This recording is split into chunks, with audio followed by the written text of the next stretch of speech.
လာမယ့်2050ပြည့်နှစ်ရောက်ရင်တော့မှတ်ပုံတင်တဲ့ရှင်အစည်းအဝေးတွေရဲ့100%ဟာလျှက်စစ်ကားတွေဖြစ်ဖို့မျှော်မှန်းထားတယ်လို့စီးပွားရေးနဲ့ကုသရေးဝယ်ရေးဝန်ကြီးဌာနဒုတိယဝန်ကြီးဦးမင်းမင်းကပြောပါတယ်။ရန်ကုန်မြို့ YCC ခန်းမမှာကျင်းပခဲ့တဲ့ရန်ကုန် International Mobility Show 2026မှာဒုတိယဝန်ကြီးကအခုလိုပြောသွားတာဖြစ်ပါတယ်။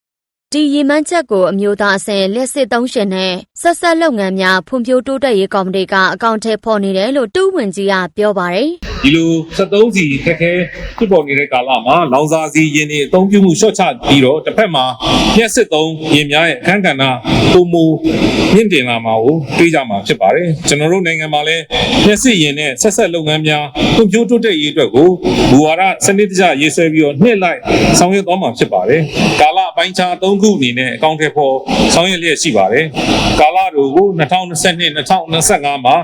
CPU စနစ်နဲ့တင်သွင်းအသုံးပြုစေပြီးကာလလက်ဖြစ်တဲ့2026-2023ယခုကာလတွေမှာတော့ SKD နဲ့ CKD စနစ်နဲ့ထုတ်လုပ်မှုတွေကိုဦးစားပေးဆောင်ရွက်သွားမှာဖြစ်ပါတယ်။ကာလရှည်ဖြစ်တဲ့2031ကနေ2050အထိမှာတော့ CKD စနစ်နဲ့ထုတ်လုပ်ခြင်းအပြင်ကို localization လို့ခေါ်တဲ့ပြည်တွင်းထုတ်လုပ်မှုလုပ်ငန်းတွေကိုတိုးချဲ့ပြီးတော့ဆောင်ရွက်ဖို့ဒီမှန်းဆောင်ရွက်သွားမှာဖြစ်ပါတယ်။ညွှန်မှန်းချက်အနေနဲ့မျက်စစ်သုံးရင်အသုံးပြုမှုဟာ2025ခုနှစ်2025ပြည့်နှစ်မှာ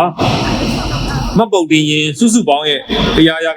ရောက်ရှိစေရေးအတွက်ကိုဒီမှန်းချက်ထားဆောင်ရွက်လျက်ရှိပါတယ်။လက်စစ်ကားတွေကိုပြည်တွင်းမှာတင်သွင်းရောင်းချနိုင်ဖို့အတွက်2020ဒီဇင်ဘာလကစတင်ခွင့်ပြုခဲ့တာဖြစ်ပြီးအမှတ်တစိ46ခုတင်သွင်းရောင်းချထားသလိုလက်စစ်ကားအစီးရေ16500တင်သွင်းထားတယ်လို့စီးပွားရေးနဲ့ကုသရေးဝယ်ရေးဝန်ကြီးဌာနရဲ့စီးရင်တွေရသိရပါတယ်။တင်သွင်းထားတဲ့ယာဉ်မျိုးစားလိုက်ကိုကြည့်ရင်တော့လူစီးရင်13639စီးတက်ဆီ2380စီးလက်စစ်ဘတ်စ်ကား44စီးနဲ့လုပ်ငန်းသုံးလက်စစ်ယာဉ်ရန်တရား2စီးရှိတယ်လို့သိရပါတယ်။လက်ရှိတင်သွင်းထားပြီးတဲ့လက်စစ်ကားပမာဏဟာလောင်စာစီသုံးယာဉ်ရည်အတွက်နဲ့နှိုင်းယှဉ်ကြည့်ရင်နှဲပါသေးတယ်လို့လည်းဒုတိယဝန်ကြီးကမှတ်ချက်ပြုပါတယ်။ပြည်တွင်းမှာရောင်းချနေတဲ့လက်စစ်ကားတွေရဲ့အရေးကြီးတဲ့ After Sales Service အပိုင်းကိုတော့ကော်မတီနဲ့ဝန်ကြီးဌာနဘက်ကစီစစ်ထိန်းကျောင်းပေးနေတယ်လို့သိရပါတယ်ရှင်